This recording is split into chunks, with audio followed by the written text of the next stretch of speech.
परछाई एपिसोड 195। अब आगे युवराज उस किताब को पढ़ते हुए कहता है, उन्हें लगा था कि अब जब उनकी पूरी शक्तियां खत्म हो चुकी है और उनका ऊर्जा स्तर किसी आम इंसान जैसा हो गया है, तो अब वो प्रेत उन्हें ढूंढ नहीं पाएगा और वो आराम से अपनी जिंदगी जी सकते हैं। लेकिन वो गलत थे। वो प्रेत उनकी उम्मीद से कहीं ज्यादा ताकतवर था। एक रात उसने उन्हें ढूंढ ही लिया। जब उस प्रेत ने उस परिवार की वंशज एक औरत को ढूंढा, तब वो औरत मां बनने वाली थी। उस प्रेत के लिए उस औरत को मारना पहले से बहुत आसान हो गया था, क्योंकि उस औरत के पास अपने पूर्वजों की तरह शक्तियां नहीं थी। वो प्रेत मारने से पहले एक अघोरी हुआ करता था, इसलिए उसके पास एक सामान्य प्रेत से कहीं ज्यादा शक्तियां थीं। जब उस औरत को मारने के लिए उस प्रेत ने उसे हाथ लगाया, तो उसे एक बात पता चली। उसे पता चला कि भले ही ये वंश अपनी शक्तियों को खो चुका है, लेकिन आगे चलकर इस वंश में एक लड़की का जन्म होगा, जिसके पास शक्तियां तो नहीं होंगी लेकिन कुछ अलग तरह की काबिलियत होगी। उस प्रेत को एहसास हुआ कि उस लड़की का इस्तेमाल करके वो फिर से अपना शरीर पा सकता है, इसलिए उसने उस औरत को नहीं मारा और उसके बच्चे को इस दुनिया में आने दिया। अब उस प्रेत का एक ही मकसद है, वो इस वंश को सिर्फ तब तक बढ़ने देना चाहता है जब तक उस लड़की का जन्म न हो जाए, जो उसे इस प्रेत योनि से मुक्त कर सकती है। वो प्रेत इस वंश की औरतों को सिर्फ तब तक जिंदा रखता है जब तक वो मना बन जाए। जब वो बच्ची अपने जीवन के लिए अपनी मां पर निर्भर नहीं रह जाती, तो वो प्रेत उस औरत को जान से मार देता है और उस वंश की अगली पीढ़ी का इंतजार करता है। अपना शरीर पाने की लालच में वो अपने उस काम को ही पीछे छोड़ चुका है, जो काम उसे मारीच ने दिया था। अब वो बेसब्री से उस बच्ची का इंतजार कर रहा है, जो उसे उसका शरीर वापस कर देगी। और जब उस प्रेत को वो लड़की मिल जाएगी, फिर वो उसकी मौत के साथ अपना शरीर भी पा लेगा और इस वंश को खत्म भी कर देगा। ये कहते हुए युवराज खामोश हो जाता है। अब उस कमरे में पूरी तरह से सन्नाटा फैल गया था। इस वक्त वहां सिर्फ उन सब की सांसों की आवाज ही आ रही थी। सभी शॉक्ड होकर युवराज को देख रहे थे। अब सभी को समझ आ गया था कि अभिज्ञान सुहानी के पीछे क्यों पड़ा था और उससे क्या चाहता था।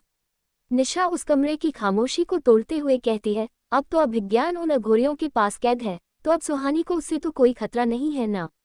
समायरा पूरे कॉन्फिडेंस के साथ कहती है, नहीं, वो प्रेत अब कभी उन अघोरियों की कैद से आजाद नहीं हो पाएगा। अर्नव एक गहरी सांस लेकर कहता है, ओह गॉड, ये सब कितना कॉम्प्लिकेटेड है। मुझे तो लगा था कि वो साया मृदुला की तरह बस एक आत्मा है, लेकिन ये तो एक राक्षस की आत्मा है, जो सदैव से खुद को मजबूत करता आ रहा है। हम उसका सामना कैसे करेंगे? उस रूम में किसी के पास भी अर्नव के इस सवाल का जवाब नहीं था। सभी इस वक्त काफी परेशान लग रहे थे, लेकिन सबसे ज्यादा परेशान युवराज था। हालांकि ये परेशानी उसके चेहरे से देखी नहीं जा सकती थी। युवराज खामोश होकर उस किताब के शुरू के कुछ पेजेस को बार बार देख रहा था। उसे देखकर ऐसा लग रहा था जैसे उसे किसी बात का अंदाजा हो गया है।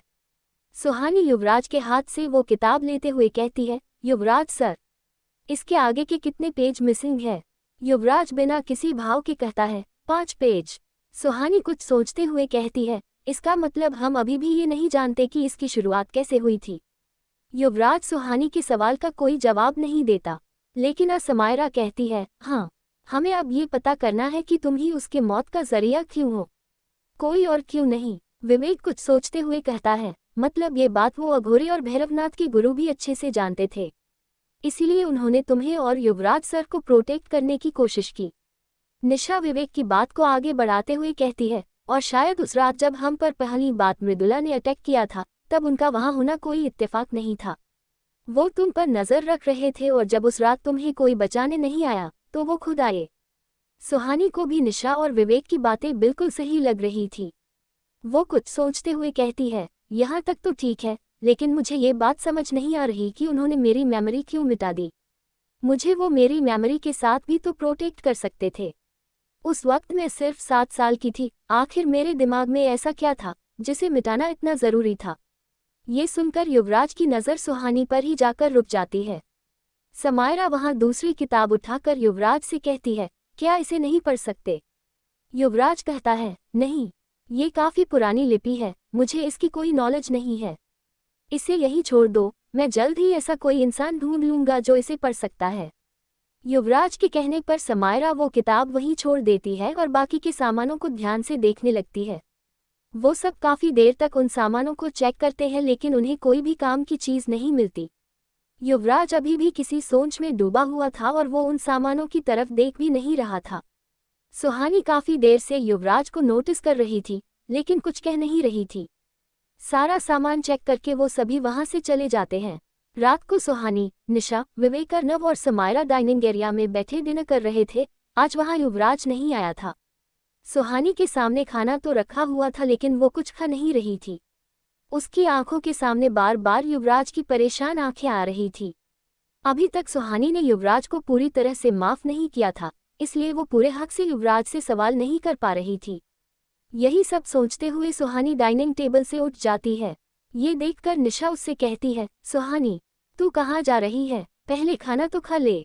सुहानी कहती है, मैं रूम में खा लूंगी। ये कहकर सुहानी किचन की तरफ बढ़ जाती है। कुछ ही देर में सुहानी खाने की ट्रे के साथ अपने रूम में आ जाती है। रूम में आते ही उसकी आंखें युवराज को ढूंढने लगती है, लेकिन युवराज उसे कहीं नहीं दिखता। सुहानी वो ट्रे रखकर बालकनी की तरफ बढ़ जाती है। वो देखती है कि युवराज खामोशी से शिमला के उन घने जंगल को देख रहा है। सुहानी धीरे धीरे चलते हुए युवराज के पास आ जाती है। युवराज को सुहानी के पास आने का एहसास तो हो जाता है, लेकिन वो उसकी तरफ नहीं देखता। सुहानी युवराज के पास आकर उस जंगल की तरफ ही देखते हुए धीरे से कहती है, आप डिनर के लिए क्यों नहीं आए? युवराज भी उस जंगल को ही देखते हुए जवाब देता है, मुझे भूख नहीं लगी है। वो इस वक्त सुहानी से नजरें नहीं मिलाना चाहता था। उसे डर था कि सुहानी उसकी आंखों को देखकर समझ जाएगी कि वो काफी परेशान है, लेकिन सुहानी ये पहले ही समझ चुकी थी। सुहानी अब युवराज से फॉर्मली ही बातें करती थी, इसलिए वो युवराज के करीब जाकर उसके दिल की बातें पूछने में झिझक रही थी। इस वक्त उसे बस युवराज की फिक्र थी और उसे परेशान देखकर वो अपना गुस्सा भूल गई थी। सुहानी थोड़ा झिझकते हुए रेलिंग पर रखे युवराज के हाथ पर अपना हाथ रखकर कहती है, आप परेशान लग रहे हैं। युवराज बिना कुछ रिएक्ट किए कहता है, नहीं, मैं बस आज जो भी हुआ उसके बारे में सोच रहा हूँ। सुहानी को पता था कि युवराज अभी भी उससे झूठ बोल रहा है। ये जानकर उसे थोड़ा गुस्सा भी आ रहा था, लेकिन अभी उसके लिए अपना गुस्सा इम्पोर्टेंट नहीं था।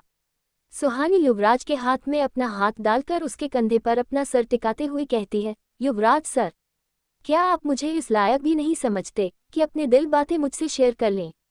मैं साफ देख सकती हूँ कि सिंघनिया मेंशन से बाहर आने के बाद आप बहुत परेशान हैं। सुहानी का ये जेस्चर देखकर युवराज का दिल पिघलने लगता है। उसका मन तो कर रहा था कि वो सुहानी से सब कुछ कहकर अपने दिल का बोझ हल्का कर दे, लेकिन वो ऐसा नहीं करता। इसकी दो वजह थी। पहली ये कि वो जो सोच रहा था उसके लिए श्योर नहीं था, और दूसरी वजह ये कि वो जानता था कि सुहानी सच जानकर खुद को हैंडल नहीं कर पाएगी। जब युवराज सुहानी को कोई जवाब नहीं देता तो सुहानी आगे कहती है, चलिए ठीक है, अगर आप मुझसे शेयर नहीं करना चाहते तो कोई बात नहीं। आप बस मुझे ये बता दीजिए कि क्या आपका मूड ठीक करने के लिए क्या मैं कुछ कर सकती हूँ। ये कहकर सुहानी युवराज के कंधे पर अपना चिन रख देती है और उसे देखने लगती है। सुहानी का इतना केयरिंग बिहेवियर देखकर युवराज अब खुद उसे देखने से रोक नहीं पाता। वो अपना चेहरा सुहानी की तरफ करके उसे बहुत करीब से देखने लगता है। सुहानी का चेहरा अभी भी युवराज के कंधे पर था और वो दोनों बिल्कुल ब्लैंक होकर बस एक दूसरे को ही देख रहे थे। कुछ देर के लिए वो अपनी सारी परेशानियां भूल गए थे और बस एक दूसरे के साथ होने का सुकून महसूस कर रहे थे। कुछ देर बाद युवराज सुहानी को अपने और करीब करके अपने सीने से लगा लेता है। सुहानी भी युवराज को कसकर पकड़ लेती है। उन्हें देखकर ऐसा लग रहा था जैसे वो पूरी जिंदगी इसी तरह एक दूसरे की बाहों में गुजार सकते हैं। काफी देर तक इसी तरह रहने के बाद युवराज सुहानी से अलग होता है और उसके फोरहेड पर एक किस करके कहता है, सुहानी, आई लव यू। ये सुनकर सुहानी की नजरें झुक जाती है और वो कुछ कह नहीं पाती। युवराज उसकी झुकी हुई नजरों को देखते हुए उसके चेहरे पर अपना रखकर कहता है, क्या मैं तुमसे कुछ मांग सकता हूँ? सुहानी अपनी नजरें उठाकर युवराज को देखती है और बड़ी सहजता से कहती है, हाँ। युवराज सुहानी की आंखों में देखते हुए कहता है, मैंने तुम्हारे साथ जो किया उसके बाद भी मैं तुम मेरी विश पूरी करोगी? सुहानी कुछ नहीं कहती, बस हमें अपना सर हिला देती है। ये देखकर युवराज सीरियस हो जाता है और कुछ देर रुककर आगे कहता है, मैं चाहता हूँ कि अब से तुम्हें तुम्हारे बारे में कुछ भी पता चले तुम मुझे बताओगी। चाहे कोई भी बात हो, तुम कभी ये नहीं सोचकर नहीं रुकोगी कि तुम्हारे बारे में वो बात जानकर मैं क्या सोचूंगा। तुम एक एक बात सबसे पहले मुझे बताओगी। सुहानी युवराज की बातों को बड़े ध्यान से सुनती है और सरलता के साथ कहती है, ठीक है। और कुछ? सुहानी के इतनी आसानी से मान जाने पर युवराज के चेहरे पर हल्की स्माइल आ जाती है और वो कहता है, हाँ एक बात और। सुहानी मासूमियत के साथ कहती है, क्या? युवराज सुहानी का चेहरा अपने दोनों हाथों में लेकर कहता है, मैं तुम्हें ये बताना चाहता हूँ कि मैं तुमसे बहुत प्यार करता हूँ। मैं नहीं जानता कि तुम कौन हो और यहाँ किस मकसद से हो, लेकिन मैं अपनी आखिरी सांस तक सिर्फ तुमसे प्यार करूँगा और उसके बाद भी। ये कहते हुए युवराज की आंखें नम हो जाती है। युवराज की बातें सुनकर सुहानी भी भीगी पलकों के साथ उसे फिर से कसकर हक कर लेती है। उन दोनों की आंखें अब दूसरे को अपने साथ महसूस करते हुए बंद हो गई थी। कुछ देर बाद सुहानी कहती है, मैं आपकी बात मान तो रही हूँ, लेकिन इसके बदले मुझे भी कुछ चाहिए। युवराज अपनी आंखें बंद किए हुए धीरे से कहता है, क्या? सुहानी कहती है, अगर अगली बार कभी आपको मेरी जान बचाने के लिए भी मुझे खुद से दूर करना पड़े तो आप ऐसा कभी नहीं करेंगे। आपके ऐसा करने से मैं बच पाऊंगी या नहीं मुझे नहीं पता, लेकिन आपसे दूर होकर पक्का मार जाऊंगी। सुहानी की बातें सुनकर युवराज सुहानी पर अपनी पकड़ और भी मजबूत करते हुए धीरे से कहता है, हम और कुछ? सुहानी कुछ याद करते हुए कहती है, हाँ एक और बात। युवराज कहता है, क्या? सुहानी युवराज को धकेलकर खुद से अलग करते हुए कहती है, अब अपने फेस पर एक स्माइल ले आइए और चलकर खाना खा लीजिए। मुझे बहुत जोर से भूख लग रही है। युवराज सुहानी को घूरते हुए कहता है, तुमने अब तक खाना नहीं खाया? सुहानी ना में अपना सर हिला देती है। युवराज कहता है, क्यों? सुहानी शिकायत भरे अंदाज में कहती है, मुझे किसी ने कहा था कि पति के खाए बिना नहीं खाना चाहिए, और मेरे पति को तो मेरी फिक्र ही नहीं है। खुद तो सुपर ह्यूमन है, बिना खाए कई दिनों तक रह सकते हैं, लेकिन मैं तो एक नॉर्मल इंसान हूं ना। उन्हें तो पता ही नहीं है कि मुझे भी भूख लग सकती है। सुहानी को बिल्कुल बीवी की तरह रिएक्ट करते देख युवराज को हंसी आ जाती है और वो सुहानी के सर पर धीरे से मारते हुए कहता है, डफर। सुहानी अपना मुंह बनाकर अपना सर सहलाने लगती है। युवराज सुहानी को अपनी गोद में उठा लेता है और उसे काउच पर बैठा देता है। इसके बाद वो दोनों एक साथ डिनर करने लगते हैं। आधी रात हो चुकी थी। विशिंग वेग के आसपास बिल्कुल अंधेरा और सन्नाटा था। दूर दूर तक वहां कोई इंसान तो क्या कोई जानवर भी नजर नहीं आ रहा था। तभी वहां कहीं से सफेद धुआं आ जाता है और अगले ही पल वहां माया खड़ी होती है। माया विशिंग वेल की तरफ अपना सर झुकाए हुए खड़ी थी। ऐसा लग रहा था कि वो उसे इज्जत दे रही हो जो अब विशिंग वेल से बाहर आने वाला है। कुछ ही देर में विशिंग वेल से काला साया बाहर आने लगता है। उस साए को देखकर माया अपने घुटने के बैठकर उसे सम्मान देती है। पूरी तरह बाहर आने के बाद उस साए से आदमी की एक भयानक आवाज सुनाई देती है, मैंने उस परिवार को खत्म करने के लिए दुनिया की सबसे खतरनाक प्रेतों को ये काम सौंपा था, फिर वो अब तक जिंदा कैसे है? उस आवाज में गुस्सा साफ झलक रहा था। माया फिर से खड़े होकर अपनी नजरें झुकाए हुए कहती है, वो प्रेत उस लड़की का इंतजार कर रहा था। ये कहकर माया उस साए को सुहानी के बारे में बताने लगती है। अपनी बात पूरी करके माया आगे कहती है, वो लड़की जिन लोगों के साथ है वो कोई आम इंसान नहीं है। उन्होंने उस प्रेत को कैद करके यहाँ से दूर भेज दिया है। उस साए को जवाब देते हुए डर से माया की आवाज कांप रही थी। वो साया अभी भी कुछ नहीं कह रहा था। उसकी खामोशी माया का डर बढ़ा रही थी। माया डर से हकलाते हुए कहती है, आप फिक्र मत कीजिए।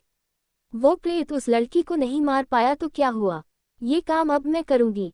माया के ऐसा कहते ही उस साए से गुर्राती हुई आवाज आती है, नहीं, अब ऐसा नहीं होगा। उस साए का गुस्सा देखकर माया ऊपर से नीचे तक कांपने लगती है। वो डरते हुए आगे कहती है, तब तो हम उसे नहीं मारेंगे। वो साया कहता है, उस प्रेत ने अपनी लालच में हमारा काम आसान कर दिया। अब मैं उस लड़की को मारना नहीं चाहता, अब मुझे वो जिंदा चाहिए।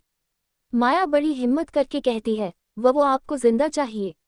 उस साए से गुर्राती हुई आवाज आती है, हाँ, क्योंकि वही एक जरिया है जिससे मैं उस लड़के को मार सकता हूँ जिसके हाथों मेरी मौत लिखी है। आगे की स्टोरी के लिए कमेंट कीजिए।